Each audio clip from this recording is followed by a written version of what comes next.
Kita akan bersama Arina dan Imran pada pagi ini. Kita akan sembang-sembang dengan mereka around topic of Lailatul Qadar. Kita nak kerja lagi 10 Ramadan terakhir. Serta kita akan discuss juga tentang buku mereka. Jadi sebelum kita mula, please allow me to introduce. Maybe some of you have already known Arina and Imran, maybe some of you don't. So, thank you very much. Imran Zaki, so he's a writer and a principal Quran coach at Quranic Training and Consultancy, Mubina Academy. So the Quran has always been his focus in his public sharing. He has published 3 books with Iman Publication, and In Your Hidden Tears is his first English book. Jadi kalau ada siapa-siapa yang follow Iman pun throughout the month of Ramadan, memang Iman ada buat sharing pasal Quran tentang surah Yusuf. Surah Yusuf, every juzuk pun ada. Every juzuk pun ada. So setiap hari, kalau belum follow Imran, boleh follow lah Imran punya sharing. And Amira Aslam, so she's a writer, poet, editor and activist from Singapore. Tapi dia base kat KL juga, dia ulang alik lah KL Singapore kan. Yes. So her love for Islamic knowledge has brought her to writing spiritual introspections through her first 2 self-published Islamic poetry books. And When You Think You Are Falling is her latest book with Iman Publication. So Imran, Amira, thank you for coming today, and Elite for inviting us. So buku-buku dekat Iman, mainly kita nak, especially for English Islamic genre. So these 2 books are from the genre. So we want to provide readers with practical guidance and insights to deepen their understanding and appreciation of Islam. So anyone kat sini dah beli tak buku Imran dengan buku Amira? Belum tak sini bagi? Okay, so hari ni kita dah 19 Ramadan. So insyaAllah esok kita masuk 20 Ramadan, dan malam esok kita masuk ke 10 malam terakhir, and it's the kemuncak dalam Ramadan. So kalau kata dalam marathon tu, yang hujung sekali tu kita paling nak push all out untuk sampai ke penghujungnya. And certificate tadi masa on the way ke sini, kalau kata macam we are in driving for the long journey, Ramadan ni kita boleh kira macam IR, like a spiritual respite for us untuk kita meneruskan lagi perjalanan kita for the next 1 year. So it's really important for us to take this chance untuk Ramadan, untuk kita betul-betul recharge diri kita spiritually. So I will start first with Imran. Kita dah enter the last week of Ramadan, fasa yang paling kita nantikan.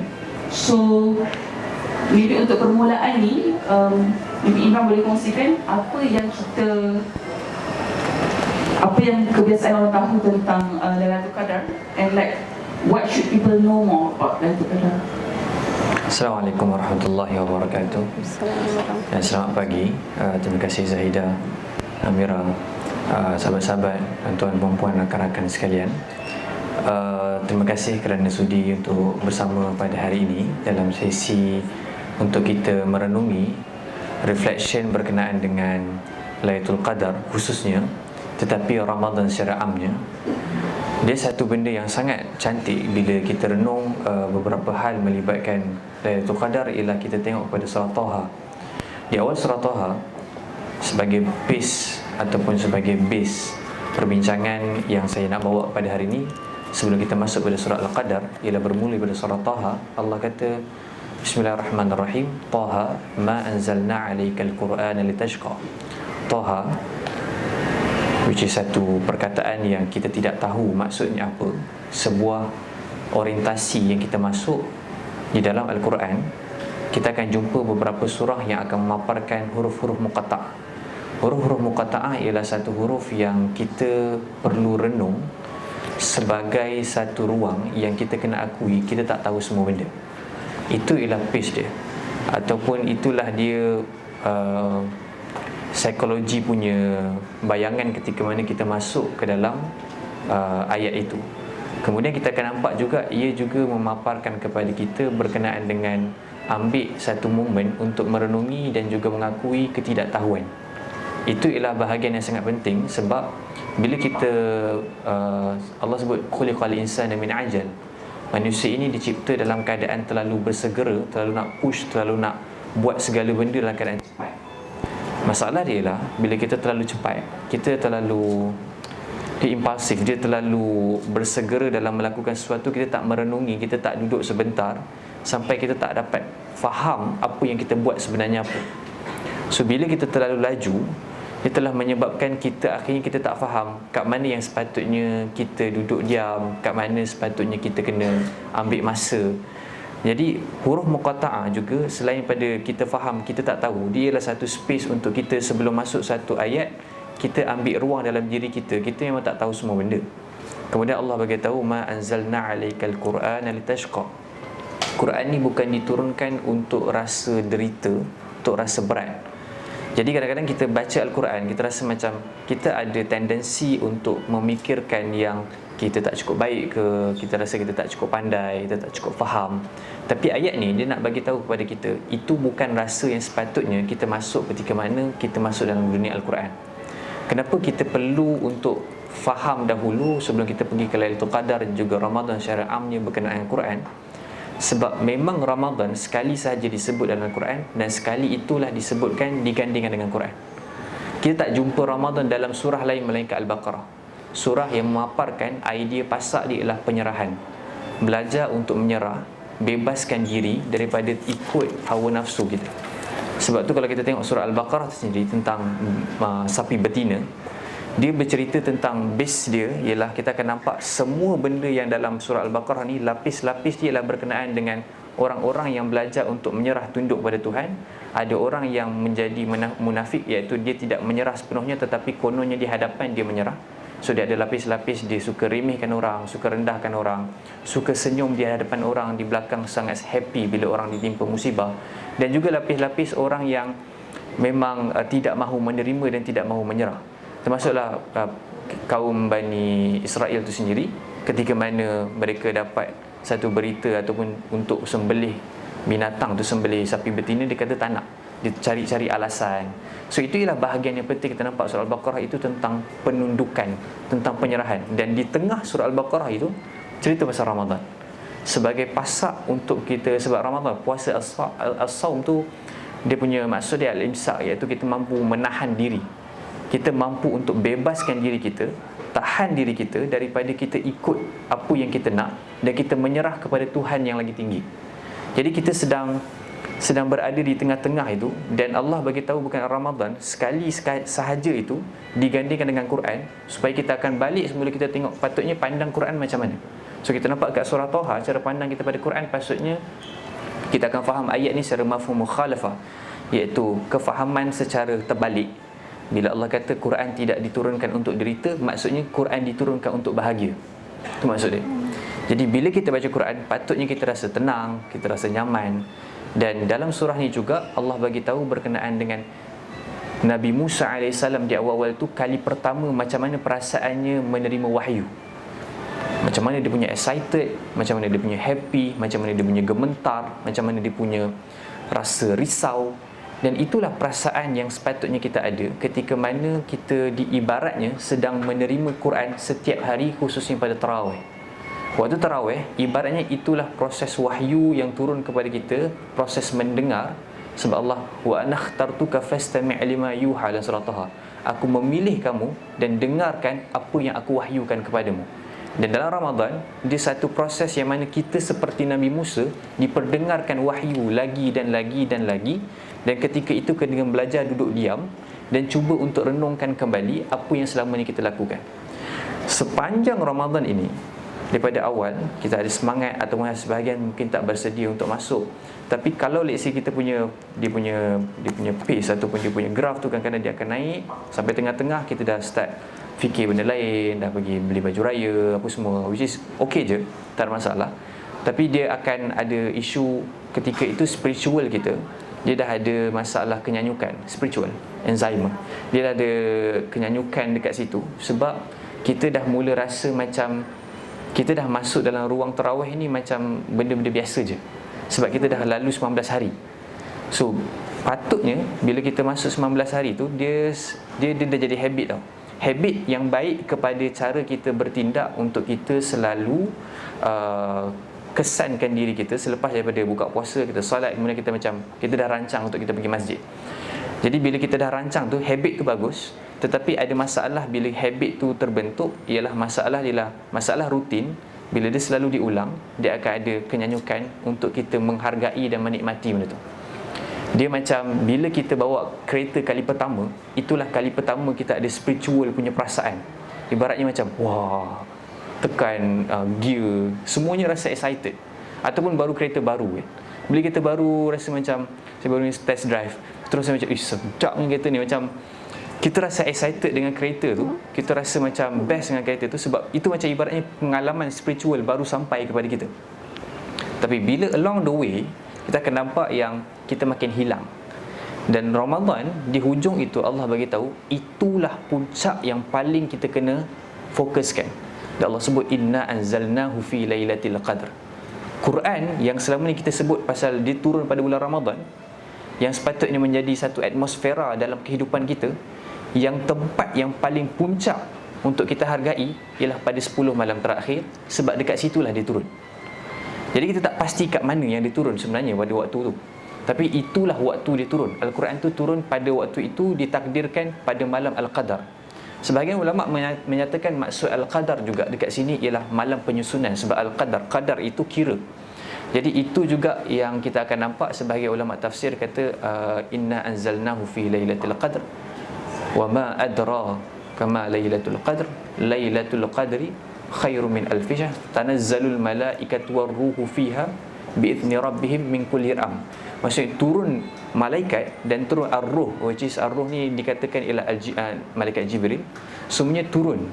Kiranya ketika itu, di malam itu, langit sebenarnya sangat penuh sangat dengan keberkatan, sebab makhluk yang tak pernah buat jahat, yang kalau ada soalan terus tanya, tidak menyimpan.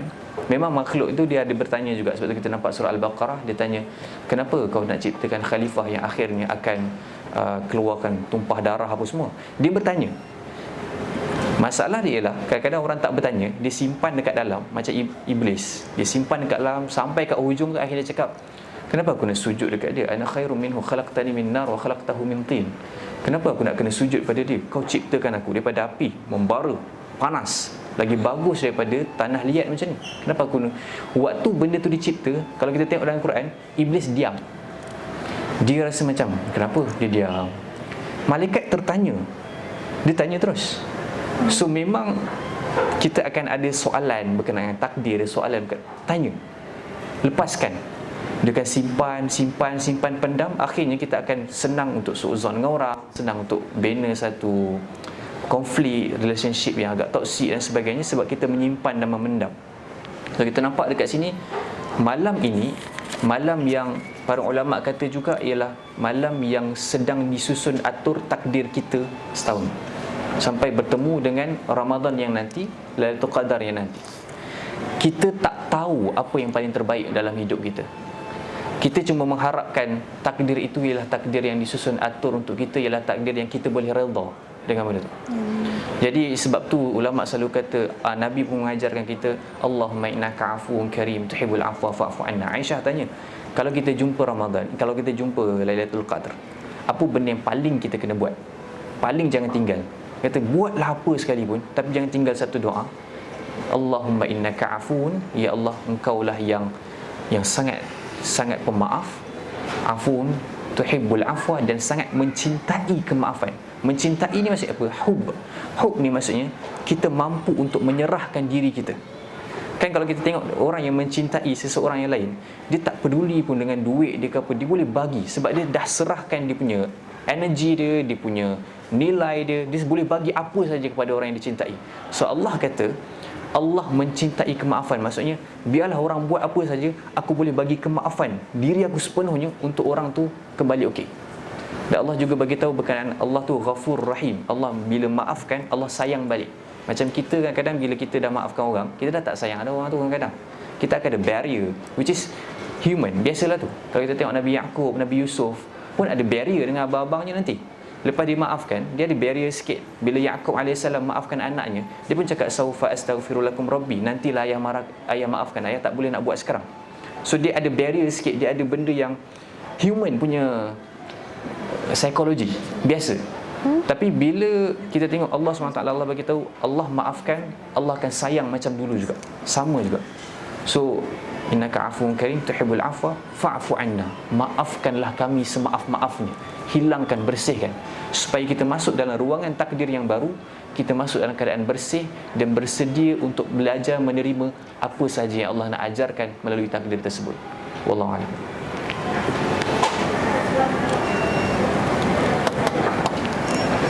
Terima kasih Iman. Saya rasa sangat menarik bila Iman mention pasal tu spiritual Alzheimer. Sebab kita tak terfikir kan, kita rasa macam best hari-hari pulun, masih hopping, pergi tarawih. But somehow it's good that it's become habit. Tapi mungkin kalau dah jadi habit ni, kita dah tak rasa benda tu, kita jadi macam rutin sahaja. So a very good reminder for us, kita nak reignite balik rasa seronoknya pergi tarawih, seronoknya beribadah tu macam first Ramadan hari tu kan. Okay, so next question is for Amira. So Amira, for this Ramadan, what is something that you think is different and like you like the most, and how is your preparation going into the last 10 days of Ramadan? Bismillah.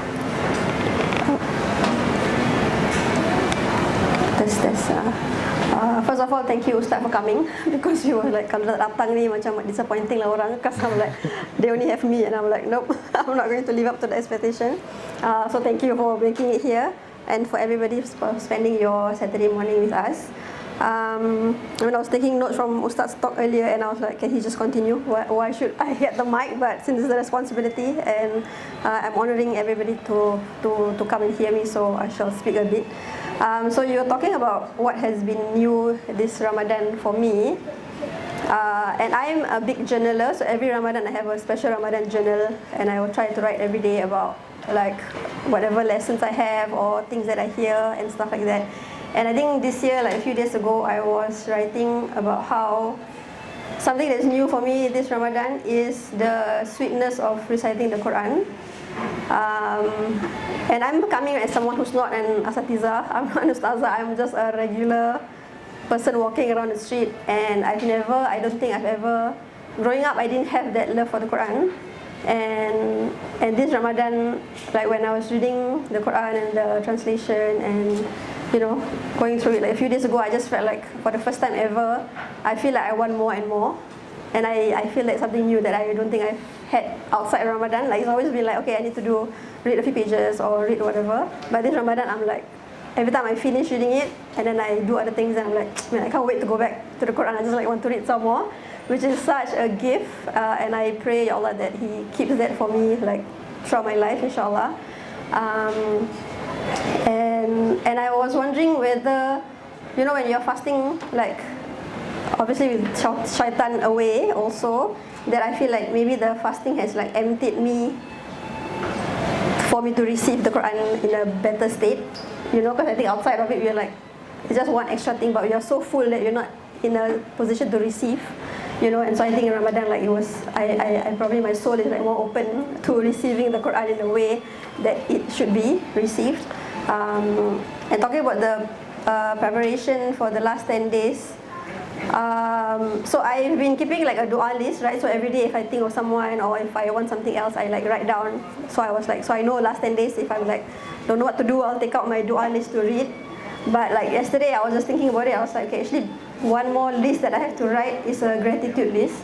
Like there's already so much that Allah has given me, and I feel like when I think about that, and if I write down the things that He has given me or the answers that He has already answered for me in my life, then I feel like being in that state of gratitude, and also conviction, right? To know that like, oh, actually, yeah, Allah has already answered my past du'as, puts me in a better state of making dua, so that I have that belief that Allah is listening and He will answer in the way that He knows best, instead of just like, okay, I'm going to ask for more and more and more, but not realizing like, okay, He's already given you so much. And so I feel like that's one thing that I added to my list yesterday, which is like write a gratitude list before you start on your adding on to your dua list lah. So that's one of the things. And the other thing is, for me, I really need a timetable. So even though it's not like strict hour by hour, but at least like every block, like I need to know what I'm supposed to be doing at that time, just so I don't squander the time that we have here. Because I was listening to a talk yesterday, Sheikh Yasir Fahmi, and he was talking about in the afterlife, like the biggest regret, the biggest pain is not like that the sun is on top of your head or like that you are drowning in your sweat, but the biggest pain comes from regrets, knowing that you had the chance, you had the youth, you had the time, and you did not use it in the best way possible. And then there's all these like verses in the Quran, I mean Ustaz will know better, about people who say like, if only I could go back and like give more charity, if only I could go back and do one more prostration. And so now that we are here and we have the gift of life and the gift of existence and the gift of breath, Imam Ghazali says that every breath of a human being is like a jewel, and like once you lose it, like it's really something that is very berharga lah, if you lose one breath even. And so I think that's why for me a timetable is super important, because like we have only 10 days left.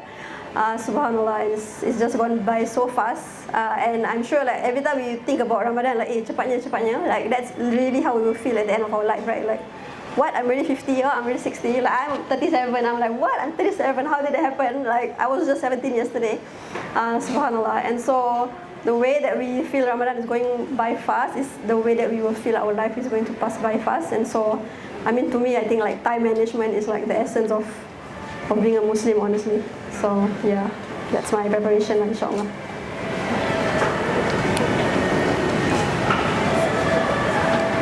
Thank you, Amira. Some of the key takeaways that I can get from Amira sharing just now, fact 2. So as humans, as hamba Allah, it's very normal for us to keep on wanting more, asking for more. But while it's okay, it's perfectly okay for us to ask from Allah, kita jangan lupa that right now at this moment, perhaps we are living the life that we prayed for. So it's a balance of like continuously asking more from Allah, and also being grounded with gratitude. And Amira did also share about her preparation entering the last 10 days. So nak tanya dekat Imran, an extension of tanya dekat Amira tadi. So for the first question tadi dah tanya dekat Imran, Imran ada share doa yang Nabi kongsikan. Ada tak lagi doa dan amalan for yang lebih praktikal nak masuk ke 10 Ramadan terakhir?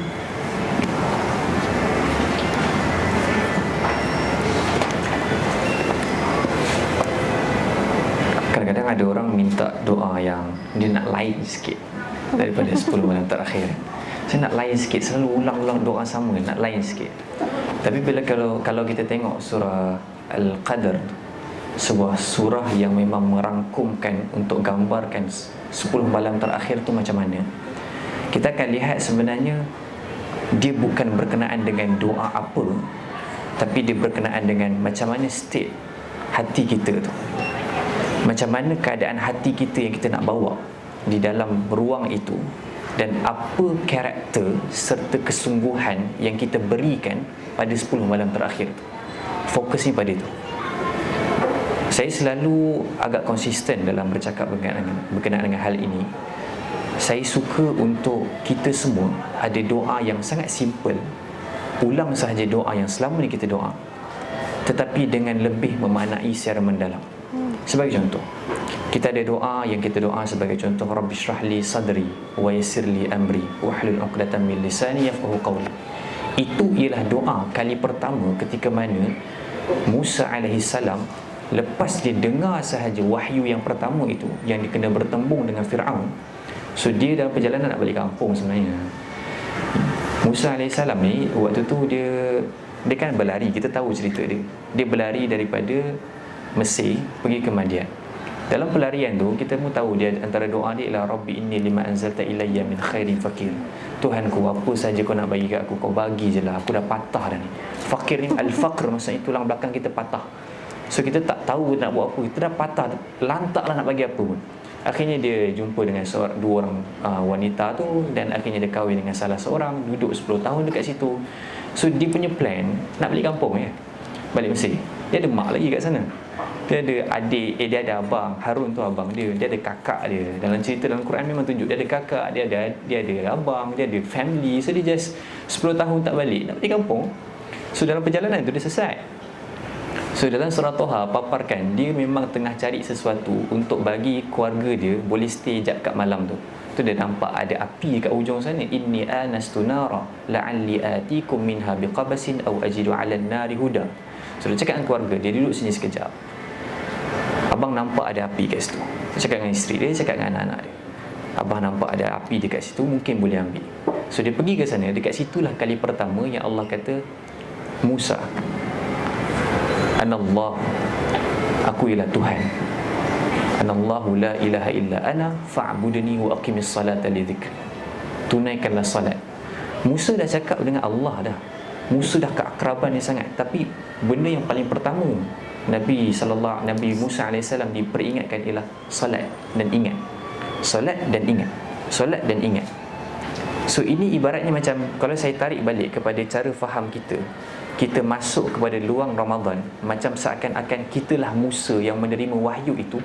Benda penting utama ialah salat dan ingat. Salat dan ingat. Perbanyakkan salat, panjangkan bacaan, dan ingat Allah Subhanahu Wa Taala selalu. So itu ialah ruang yang paling penting. Dan bila kita nampak di dalam surah Al-Qadar sebagai contoh, Allah bagi tahu kepada kita berkenaan dengan kita pergi balik doa tu, Rabbi shrah li sadri wa yassir li amri tu.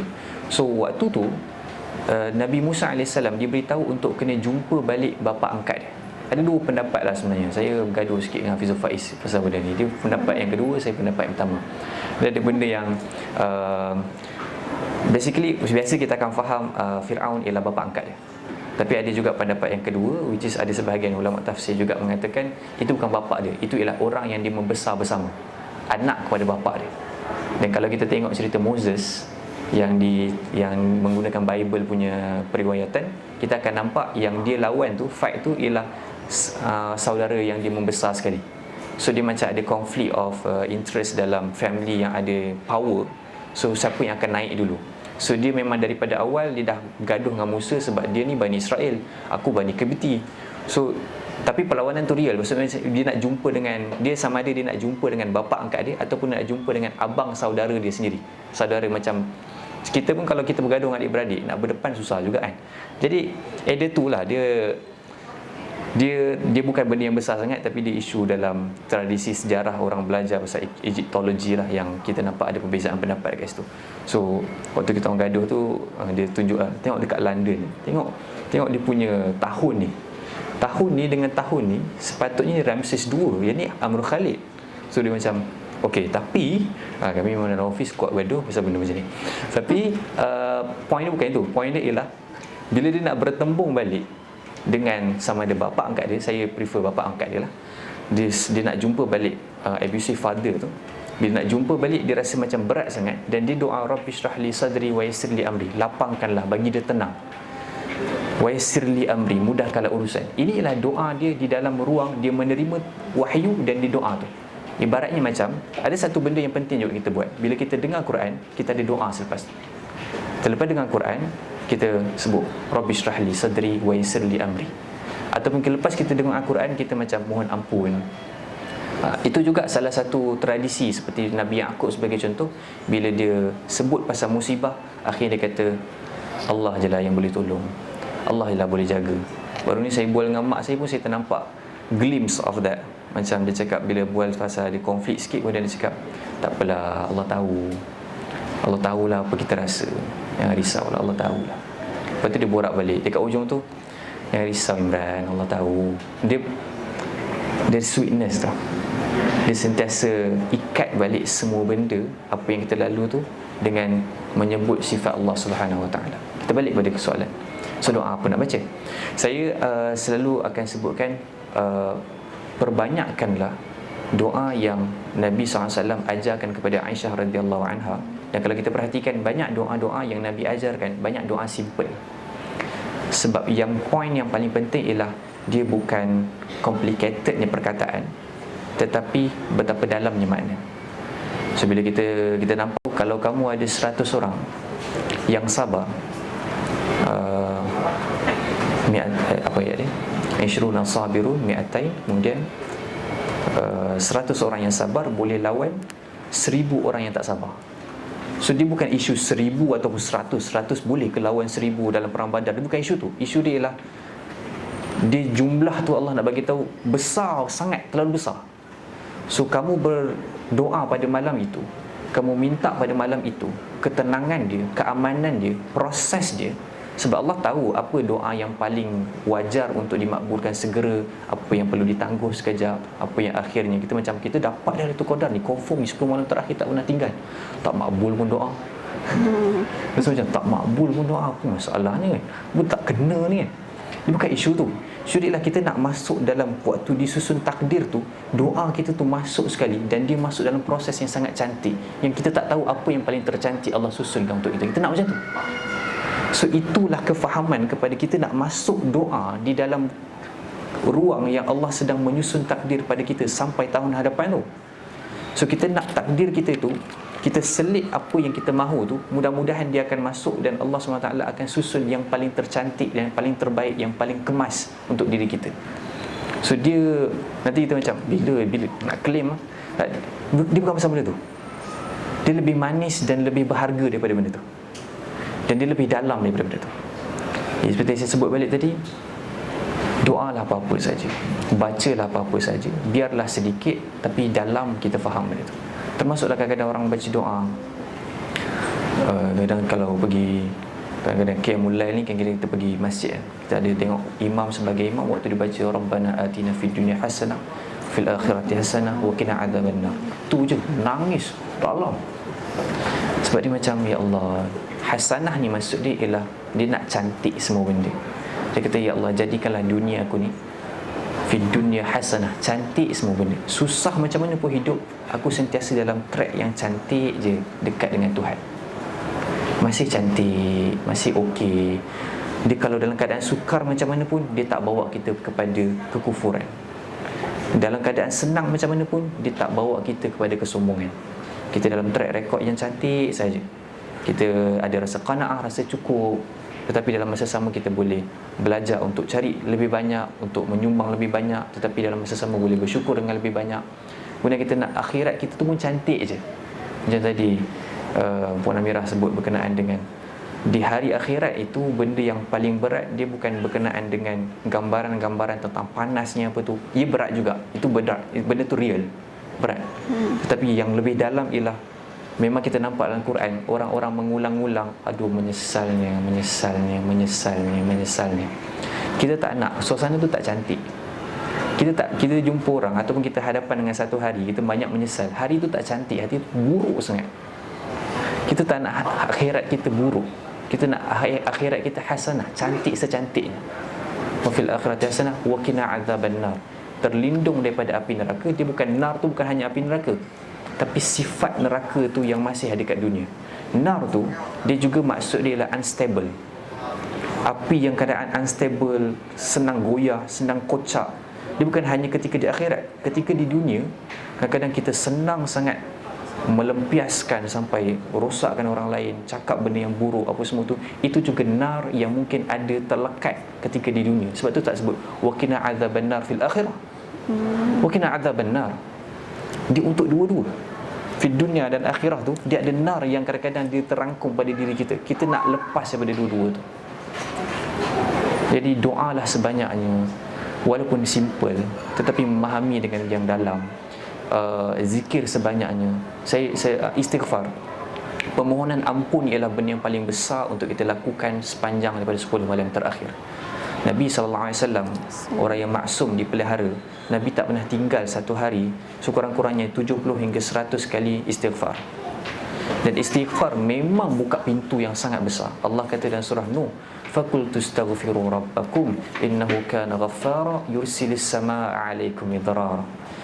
Istighfarlah kepada Allah, Allah Maha Pengampun. Allah akan turunkan hujan yang lebat, menitik-nitik kepada kita.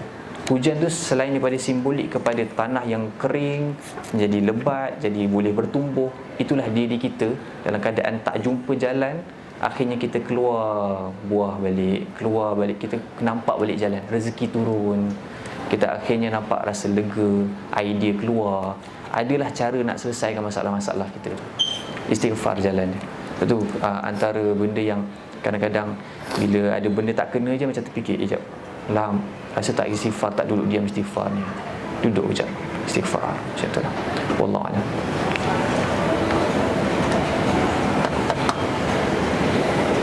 Terima kasih, Ibrahim. Ibrahim kata doa yang simple.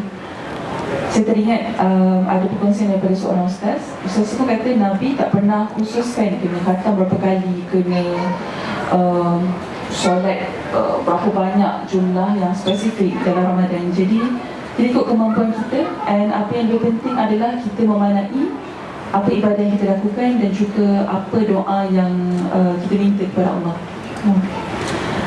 Next question untuk Amira. Of course, like, as humans kita pernah rasa nak give up with our sets of expectations. Begitu. So, how do you counter that feeling, especially dalam bulan Ramadan lah, when you rasa macam tak dapat je nak meet the goals and expectations tu? So how do you deal with that? I think firstly, how we deal with the feelings of disappointment or anything is to just bring it back to Allah, right? Like He doesn't expect you to feel the same way every single day, and our feelings are also from Him, and so we just have to bring it back to Him. Whether you are feeling good that day or not feeling good that day, you just like, if you're feeling good, Ya Allah, thank you for helping me to do this today. And if you are not, or you're not meeting your goals, then you just ask Allah to like help you with it, or to accept what you already did, because He knows what you're capable of doing. And when it comes to the topic of not giving up, I think for me, this is outside of Ramadan, but it's I try to bring it also in Ramadan. It's just, I don't know about the rest of you. I mean, you guys grew up in Malaysia, Muslim country, and for me, I grew up in Singapore, which is very not a Muslim country, and so I know what it feels like to not have closeness to Allah. I know what it feels like to not have a life where Allah was not the most important thing. And whenever I feel like I want to give up, or I'm tired about my Ramadan goals or whatever, I like, look, but remember where you were. Like you were someone who didn't even bother about having such Ramadan goals. And so just like remembering like where you were, and like knowing, because once you know that you don't have that relationship with Allah, I think that's enough motivation to want it, because you're like, I know what it tastes like now, and I never want to lose it. And so, and when people ask me like, oh, but you have all these goals, or like, what in Ramadan, and like, what if you get tired? And my teacher always says like, if you're not tired in Ramadan, then when are you going to be tired? I'm like, it's such a blessing and a gift to be tired doing good, right? Like there are a lot of people out there, even ourselves, like we do things that we get tired outside of Ramadan, like for work or for school or for whatever it is. And inshallah, Allah accepts all our, whatever we strive to do, and our struggles and our tiredness. But that's different, right? Like if you're tired for dunya things, and when you're tired for doing something that Allah actually is pleased with. And so when I get tired, and also, one of the things that has really changed the way I look at it is also, there's two things, like one I mentioned in the book as well. Like I had a teacher once who she's not able to fast, like just physically she has an illness where she's not able to fast. And I think before that I never met someone who like couldn't fast, right? For me, I'm just like, oh my god, I have to fast, like I need to make sure I have enough calories or whatever, drink enough water so I don't get dehydrated, and all these like very lowly concerns. And then when I met that teacher, she's like, oh, I can't fast, so I have to do other things. Not have to, but she wants to do other things to make up for her lack of, and it's not because she's expected to, but because out of her love for Allah, she wants to like do more, right? To make up for it. And then that was when I realized, like, oh my god, even like being able to fast is a gift lah, like it's really a gift and a blessing that you are able to even do it. And like praying and going to the mosque and taking wudu and even knowing all these things is like Allah has given us so much, and like if we are not making use of it, then it's really such a waste. Um, and I think when I was, I don't know, in my early 20s, one of my cousins who were really young, he's like, maybe at the time he was like 17 or 18, and he was diagnosed like really suddenly, like over a night, with this thing called Guillain-Barré syndrome, which is a very rare disease, and it could affect anybody. There's no actually, you can't do anything to get it. Like, it could happen to anybody, and within like 24 hours he was intubated. Like, he's like completely bedridden for like 40-50 days. He was in hospital. We just didn't know, you know, and then he had to go through like physiotherapy to learn how to walk again, to learn how to breathe again, to learn how all these things. And I remember that Ramadan being like the entire family was just like, nobody's thinking about Wajah Raya, nobody's thinking about anything, right? We're just taking things day at a time, going to the hospital and just making dua for him, and just like, you know, and then I think everybody just had the same lesson of just like how fragile like health, life, faith is, like you could literally lose it at any moment. And so whenever I get tired, even this Ramadan, like oh, should I do 8 or 20 or like whatever lah, like whatever thing, and I'm just like, okay, you don't have Guillain-Barré syndrome, like you know, like I feel like use that to motivate myself, and just, yeah, it's just between fear and hope, right? And like gratitude, right? It's like, I want to do this because I want to show Allah that I'm like grateful for the gift of life, for the gift of one more Ramadan, and the fact that I don't have the many kinds of illnesses that are out there. Honestly, there's just so many. If you just Google, like it's literally, it could make you feel so much like gratitude, honestly, for knowing that like there's so many people who are dealing with so many different sorts of illnesses that you don't have. And so, yeah, I'm just in that space of, I think I'm just thinking, I'm in that space of gratitude lah. So I'm just overwhelmed with like all the many tribulations that I don't have, especially like now, like we are literally living through like a genocide. Like we see all these images on our phone like every day, even if you don't want to. And so like it's just like we have to take a lesson from it lah. And so I feel that's the lesson that I'm taking, which is that I am blessed. I'm so blessed, and so I want to bring all these blessings back to him, and like making sure I'm using them in the best way possible, inshallah.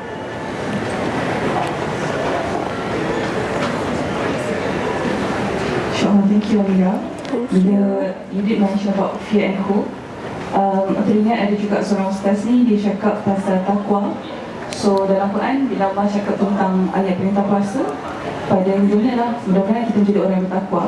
So takwa ni, ustaz cakap, it's driven by rasa takut dan juga rasa deep love. So bila kita lihat kita punya relationship dengan Allah ni, kalau kita consider dia macam relationship kita dengan human beings, macam ni kalau kita sangat sayangkan seseorang tu, kita ada rasa takut nak disappoint orang tersebut. So it's even more, kalau kata harapnya lepas Ramadan ni kita boleh rasa that deep love towards Allah. Kita rasa macam takut Allah disappointed dengan kita. And also to remind ourselves, ultimately kita yang perlukan Allah. Allah is not in need of us. So insyaAllah, hopefully selepas Ramadan ni kita dapat membawa that feelings throughout the year. Okay, so untuk soalan terakhir untuk Imran, as a principal Quran coach dekat Mubina semua kan, so Imran punya banyak berkongsi tentang Quran, banyak juga sentuh tentang emosi. Macam ni kita nak membiasakan, macam mana caranya untuk kita connect kita punya emotions dengan Quran?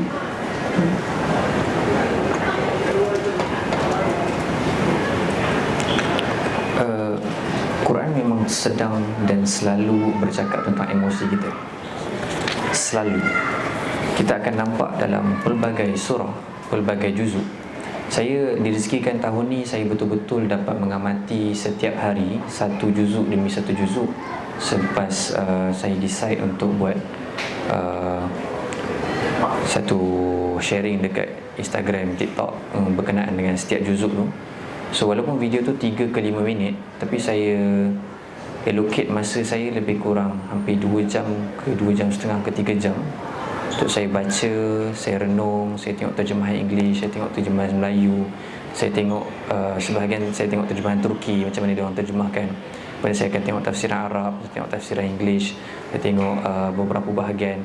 Dan akhirnya bahagian last sekali 1 jam akhir tu saya akan duduk diam, saya akan renung, tengok langit. Saya akan melihat Saya rasa dalam setiap daripada kita, termasuklah sebagai seorang yang mungkin yang sampai ke level dia berkongsi, dia sentiasa belajar. Saya sentiasa belajar dan sentiasa melihat ada benda baru yang saya tengok daripada Al-Quran.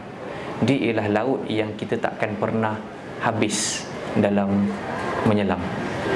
Yang kadang-kadang kita rasa macam, ush, dah dalam dah. Rupanya kita masih dekat suthi, kita masih dekat permukaan je. Tapi kita dah rasa best dah. Tapi rupanya kita perlu menyelam lagi, dalam lagi. Yang sampai kadang-kadang kita rasa macam, waktu saya baca, kadang-kadang saya macam, kenapa 3 tahun hafal Quran, kenapa macam tak pernah jumpa ayat ni? Setiap tahun macam khatam, kenapa macam tak pernah nampak ayat ni? Dia selalu macam tu. Dan setiap hari, sebab saya buat course yang setiap hari, jadi setiap hari saya lalu macam, dia macam zap. Hari-hari rasa macam, akhirnya kadang-kadang tangisan tu bukan sebab faham. Kadang-kadang tangisan tu sebab bestnya. Tu je. Bestnya, dalamnya. Dia macam kita takkan habis. Quran memang selalu cakap pasal emosi. Quran memang cakap pasal diri kita. Allah kata fihi dzikrukum. Quran tu dia kata fihi dzikrukum. Padanya itu menyebut tentang diri-diri kita sendiri. Dia bukan sepenuhnya berkenaan dengan Abu Lahab. Yes, dia ada cerita pasal Abu Lahab. Yes, dia cerita pasal Yusuf.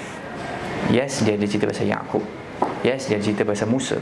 Tetapi dia tidak sepenuhnya berkenaan dengan sejarah tu. Sebab tu bila Allah bagi tahu berkenaan dengan macam mana Allah cerita, Allah tak kata ini asatirul awwalin. Itu ialah orang-orang luar yang cakap pasal ini asatirul awwalin. Lafaz Allah berkaitan dengan hal itu ialah Allah kata asatirul awwalin, maksudnya cerita-cerita orang lama. Dia macam hanya naratif, boleh jadi dongeng, boleh jadi ada tambahan. Jadi dia just cerita. Tapi Allah lafazkan cerita. Allah kata al-qasas. Qasas ni lafaz maksud dia qassa yaqussu, maksudnya langkah demi langkah. So Allah memilih, bukan memilih cerita, Allah memilih langkah mana yang kita kena renung. Dia bukan hanya full cerita, tapi Allah pilih daripada full cerita tu, Allah ambil langkah demi langkah. Sebab tu kita akan nampak beberapa babak dalam contoh surah Yusuf. Kita akan nampak waktu Yusuf nak develop jadi dewasa, dia mendewasa, dia pendek. Tapi waktu dia dekat bahagian hamba, dia macam panjang sikit. Waktu dekat dia nak campak dalam perigi, panjang. Waktu dia digoda oleh Zulaikha, deal antara konflik lelaki perempuan dalam, dia panjang sampai 1 muka surat lebih. Berkenaan dengan gosip orang bercakap pasal orang, tak jaga safe space orang lain, dia panjang. Jadi macam kita melihat setiap satu tu sebenarnya dia bukan hanya cerita, tapi dia sedang cerita tentang inilah karakter manusia yang paling dalam. Kita kadang-kadang kita tak fokus sangat benda tu. Benda tu penting. Cumanya Allah expect kita untuk berfikir. Afala ta'qilun. Dia bukan semua benda dalam Quran. Allah akan bagi major dot, dan di setiap major dot tu dia akan ada titik-titik kecil yang kita boleh guide sendiri. Dan itu Allah expect itu untuk fikir, kita kait sendiri. So Allah tak letak semua tempat, Allah letak major dot. Sebab tu kita nampak ayat contohnya pasal perkahwinan tak banyak sangat. Sebab orang tahulah nak buat apa bila nak berkahwin. Allah bagi tahu bukan prinsip dia. Dia ialah sakinah, dia untuk menenangkan kita. Dia bukan hanya cinta, tapi dia untuk menenangkan, untuk buatkan kita ada ruang, ada safe space, ada rasa libasul lakum wa antum libasul lahun. Di pakaian isyada. Pakaian ni maksud benda yang menutupi, kita rasa selamat. Jadi kita tak keluar. Bila kita keluar dengan keadaan pakaian yang baik, pakaian yang buat kita akan rasa macam yakin, kita akan rasa macam kita boleh berdepan dengan orang. Sebab kita pakai tudung yang betul, Oning jaga waktu tu. So bila Oning jaga waktu tu, kita rasa macam okay, aku boleh jumpa. Itu pakaian. So bila dia kata, Allah kata berkenaan dengan suami isteri ni, dia lah pakaian, dah cukup dah. Orang akan faham sendiri. Tapi kadang-kadang bila masuk pada perceraian, emosinya agak banyak. Bila orang emosinya sangat dalam, dia tak tahu nak buat apa, kita jadi bingung sikit. Biasanya kita, contohlah, kita bercakap ni, bagi nasihat banyak ni kan. Kita cakap banyak. Bila kita kena sesuatu, kita pun terdiam, kita call, "Oi, nak buat apa Fakrul cakap dengan saya, dia kata kawan saya lah, dia kata, "Kau bukan tulis buku mendakap kesedihan dengan Quran. Kau main 1 muka surat. Kau sedih, call aku juga." Aku tak boleh. Dia macam kita dah hilang point tu. So Allah faham bila emosi dalam keadaan sangat teruk, tengah konflik, bergaduh, memang semua nampak buruk je. Sebab tu sampai ada surah At-Talaq. Sebab tu Allah sampai bagi tahu yang pada hujung tu kan, pada awal tu Allah bagi tahu berkenaan orang yang nak bercerai, dia ada abuse ke apa ke yang memang perlu untuk bercerai, perlu pisah, tapi rasa macam nanti siapa nak bagi nafkah aku, nanti macam mana aku nak hidup, nanti orang cakap apa semua. Allah kata fahuwa hasbuh, dia kan cukup, dia kan cukup. So macam ada banyak bahagian ikatan-ikatan dalam benda tu. Sebab kita nampak macam Quran memang sedang melihat emosi kita yang paling sedang tak okey tu, dan Quran akan menunjukkan jalan yang kadang-kadang kita tak sangka-sangka. Dan kita akan nampak juga contohnya macam ni, saya selalu sebutlah dalam hujung surah Yusuf juga Allah kata laqad kana fi qasasihim ibrah. Sesungguhnya pada kisah mereka, pada jejak langkah yang mereka yang Allah rakamkan ni, dia ada cerita pasal diri kita. Ibrah ni kita terjemahkan sebagai pelajaran, pengajaran. Tapi kita kena tengok juga bahasa Arab ni dia beyond the translation. Dia bukan hanya memadai kita nampak apa modern Arabic cakap maksudnya apa, tak. Bahasa Arab dia kaya. Sebab tu kalimah Arab a'rabah ni juga bawa maksud satu urb ni, maksudnya urbah ni maksudnya sesuatu sungai yang overflow. Dia terlalu kaya, dia terlalu banyak. Dan bahkan kalau kita tengok dalam kamus bahasa Arab pun dia cakap kalau orang tu sakit perut tak tahan nak pergi toilet pun kita panggil dia urb. Maksudnya overflow sangat, dah tak cukup tempat, dia kena keluar. So Allah gambarkan, Allah pilih bahasa ni sebab bahasa ni terlalu kaya.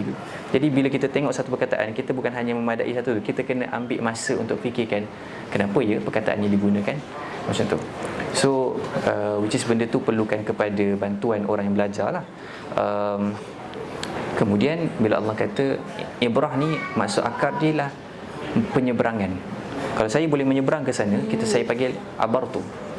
So menyeberangi sungai kita panggil abartu an-nahar, daripada abara tu yang akhirnya bentuk ibrah. Perkataan bahasa Arab ni sentiasa berkait. Dia sentiasa berkait.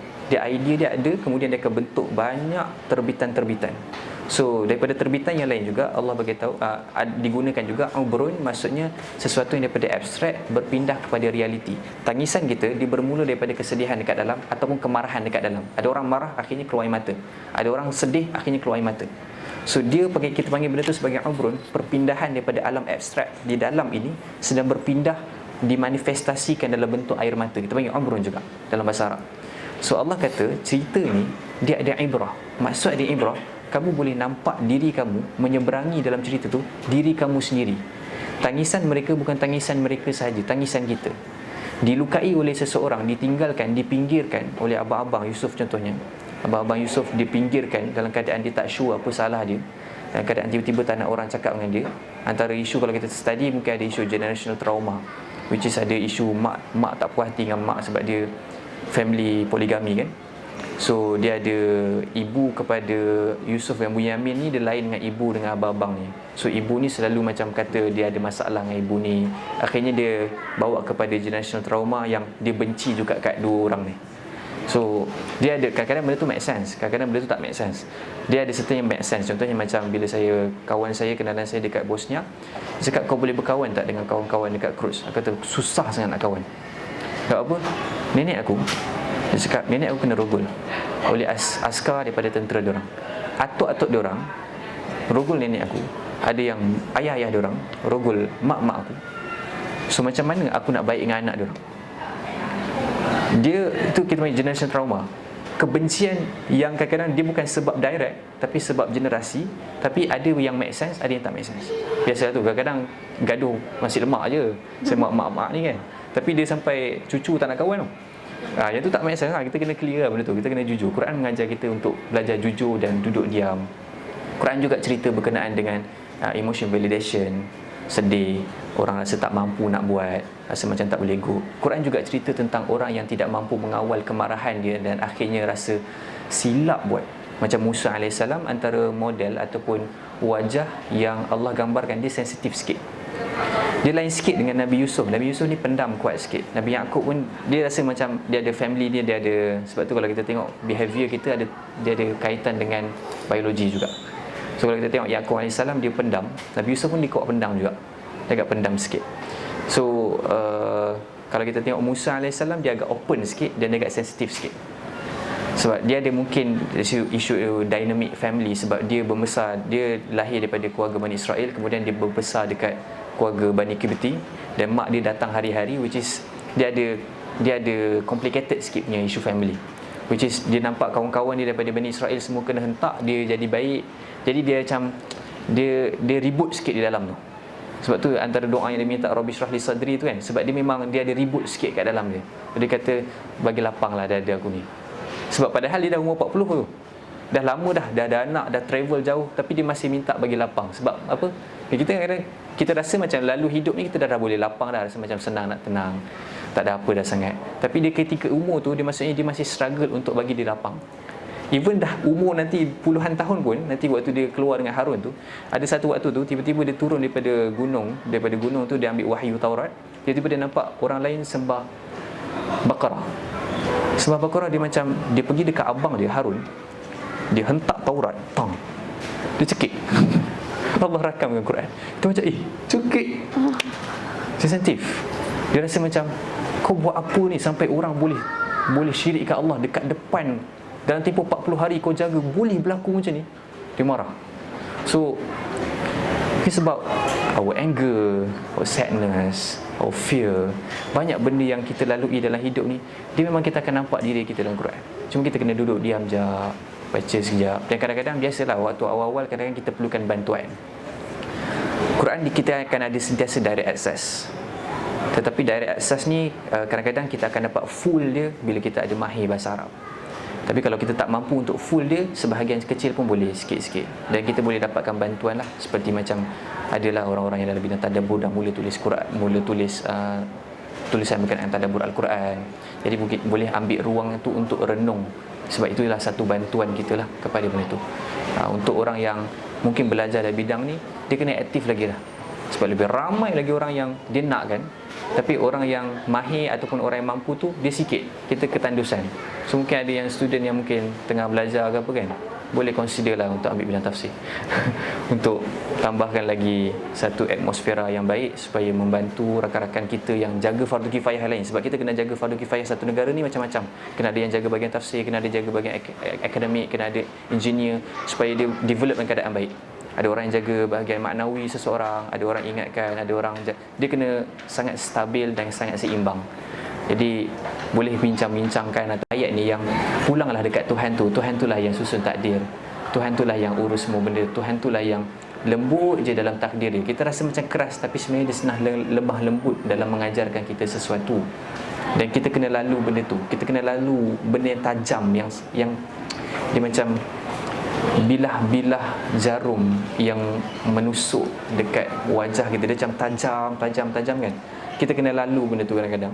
Allah kata pulanglah dalam keadaan radiyatan mardiyah, dalam keadaan kita sentiasa belajar untuk menerima. Radiyah ni maksudnya aktif, dalam keadaan aktif. Dia sentiasa belajar untuk terima. Dia bukan stagnan, dia kata dia dah confirm terima. Dia bukan kita pulang dalam keadaan kita dah terima, ataupun orang tu tak ada perasaan macam okeylah apa Allah cakap aku terima. Radiyah maksudnya dalam keadaan dia sedang berusaha untuk terima. Ini bahagian daripada takdir, bahagian daripada hidup aku tak boleh nak ubah. Mardiyah, mudah-mudahan Allah berikan keredaan dan menerima kita sebab kita belajar untuk terus begitu.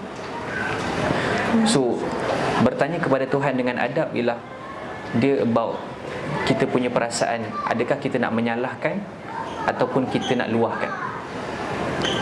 Menyalahkan, dia macam kita akan balik semula kepada macam mana kita merenungi takdir lah, macam mana kita merenungi sesuatu yang telah berlalu itu. Dia bukan hanya berkenaan dengan aturan manusia itu marahkan kita, menyakiti kita. It's all about siapa yang susun di atas tu. Sebab tu Allah juga sebut berkenaan dengan kadang-kadang kemaafan kita kepada seseorang menjemput kemaafan Allah kepada kita. Sebab boleh jadi kadang-kadang kita tunaikan sesuatu tapi kita tak dimaafkan dengan amalan kita. Mungkin amalan kita tak pernah okey menjadi sumber kepada kemaafan. Tapi sebab kita ada konflik dan kita belajar untuk lepaskan, itu menjadi sumber kepada kemaafan Tuhan kepada kita. Jadi bertanyalah dengan konsep luahan kepada Tuhan. Dengan itu mungkin cara kita untuk alirkan dan akhirnya kita belajar untuk menerima, yang seperti disebut oleh Imam At-Tahawi dalam dia punya matan akidah, as-sa'id man sa'ida biqada'illah, as-syaqi man syaqiya biqada'illah.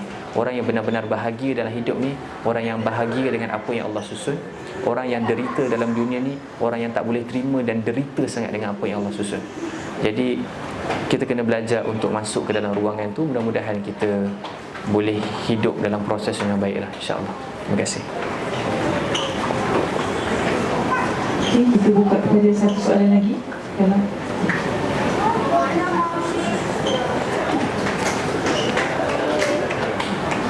Hi, this is my question for Miss Amira. Sorry, but you briefly mentioned that you were not an asatiza. I'm still not You're asatiza. And you just mentioned that before this you don't have any deep connection with Allah. So I'd just like to know, how did you start to have the feel to connect to Allah? That's all.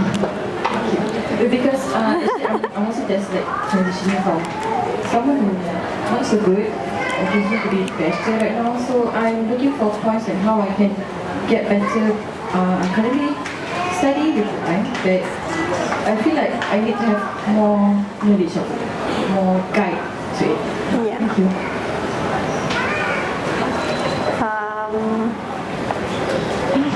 Okay, so I'm laughing because the whole how did I get there is a whole chapter in the book. Not that I'm trying to get you to buy the book, but but if you can, that's great. But if not, let me try to summarize.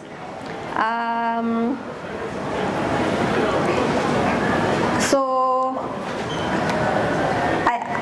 I just feel that like the starting point of anybody wanting to turn to Allah is always from Him, right? So like the circumstances can be different. It could be you read something, or you just had a dream, or you had whatever the outer forms may be.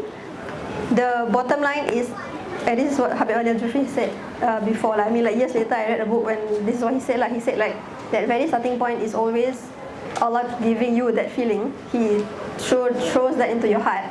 And then that's when you're like, oh wait, something is off about my life. I need to do a change. I need to do something. Like, and suddenly you're like curious about Allah, curious about the religion, and all that kind of thing. And so for me, it was. So I'm still a nerd, and I always have been, and I've always been a bookworm. And when I was in junior college, like 17, 18, I was reading a lot of books on like Buddhism and Taoism, and so one of these days I had gone to the library to get a new book on Buddhism actually, and then on the shelf there was a book called The Remembrance of Death and Afterlife, and so I thought it was a Buddhism book, so I took it out, and then I realized it was Imam Ghazali. And that book literally changed my life. I mean, I will never tire of telling that story because I mean, the book, mashallah, it's in his Open Magnus, which is like one of his greatest works ever. And so Ihya Ulumuddin, the revival of the religious sciences, it's a whole like 40 volume, and Remembrance of Death is like towards the end. Like you're supposed to go through the whole thing. But that was my first introduction to him. And the whole idea, I mean, the book says, right, it's called The Remembrance of Death and Afterlife. And as an 18-year-old, 17-year-old, you barely think of death. Like you're just thinking about school and homework and what you're going to wear and nonsense things. At least for me lah, you all mashallah different lah. But for me at that time I was like, I'm not thinking about death, and then suddenly this book, every single page is telling me about how my teeth is going to fall out, the worm is going to crawl into my ear, and I'm going to be buried underneath, and I'm just like, what is happening? I'm just like, it wasn't something that I had thought about before. And so that was the book that brought me, I guess, to the path. And of course, when I say it brought me back to the path, it's not like, oh, the next day I'm like, yay. But it took obviously many years. And like yourself, like, you know, like you are now trying to like study the Quran and whatever. But yeah, like, for me also, it's like you just have to have, you're on the right path, which is that you want to learn, and so studying is one of the things that you have to do. Like for me, I enrolled myself in like 12 classes or whatever. Like I wanted to learn everything all at once. I was in NTU, which is Nanyang Technological University at that time, and I wanted to quit school and go to Syria to study. I was telling my parents, like, why did you send me to a madrasah? I don't know anything. Like now I have so much to catch up on, and they were like, apa budak ni, like you already got into like one of the best unis in the country, and now you want to go to Syria, like, are you okay? But yeah, so but that's the thing, like you just have to hold on to that feeling that you first got, because that whole spiritual experience is a gift from Allah, and to really juggle and preserve it. And then of course surround yourself with people who are also going the same way. I mean, at the time I also was like I felt like there was a point where none of my friends could understand me, because they were like, what is happening to you? Like, what are you doing? Like, like I never used to pray when we went out, and then now I'm just like, no, I need to go and find a corner. Like in Singapore, it's not as easy. You guys have surround every building. But in Singapore, like, I have to go to like tepi tangga and like, put my foot in the sink to take wudu and all these kind of things. And so it's just, you just have to find. I mean, Allah will send you good people. He really will. Just make dua, like, ask Allah to give you good companions, good teachers, and just keep trying. Like, I mean, you are here. Ustaz is right here. You can sign up to his classes or buy his books, and I'm sure Allah will send you like whatever you need on your journey. Just like don't give up. Like, I mean, for me, one of the hardest things and why I think I wrote the book, and the title is When You Think You're Falling, is because I thought that like, okay, now that I want to be better, things are going to be easy, and then it just was not. It was like probably even harder, because like you would think that like once you want to be better, that like everything will be set up for you, like for me, like when I wanted to wear the tudung, you would think ideally that a Muslim parents would be like, oh, that's great, like, what do you need? Here's $50 to go and buy new tudung and new baju or whatever. But my mother was like, why would you want to wear the tudung? Like, how are you gonna get a job? Like, all these things, like, and I mean, in Singapore, the schools, we have to wear the uniform, which is not hijab friendly, right? And so she's like, wait until you're done with school, so then you can wear the hijab full time, and instead of doing like half. And I'm just like, are you really telling me not to? I mean, my mother, mashallah, like, it's not just her, it's just a lot of people in your life are going to question and wonder why you are trying to go on this path when you were not there before. But I mean, mashallah, like, I mean, I mentioned in the book, I will stop plugging the book now, but just be patient. Things will be fine, but it will be hard, and when it's hard, just remember why and who you're doing it for, and I'm very sure that Allah will send you what you need, inshallah.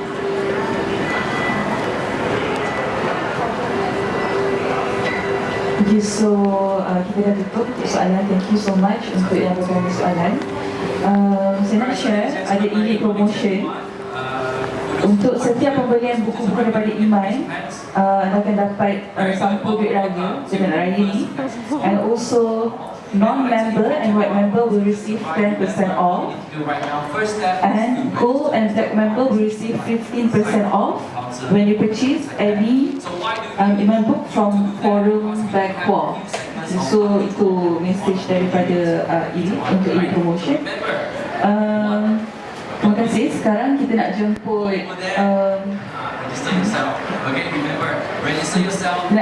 Imran dan Amira untuk sign di baju tersebut. Kita boleh launch lagi? Ya. Imran ni sebenarnya keluar bulan 11, tapi kita belum launch lagi. Saya dah tak ingat. Sehari ini kita akan launch untuk Imran dan Amira.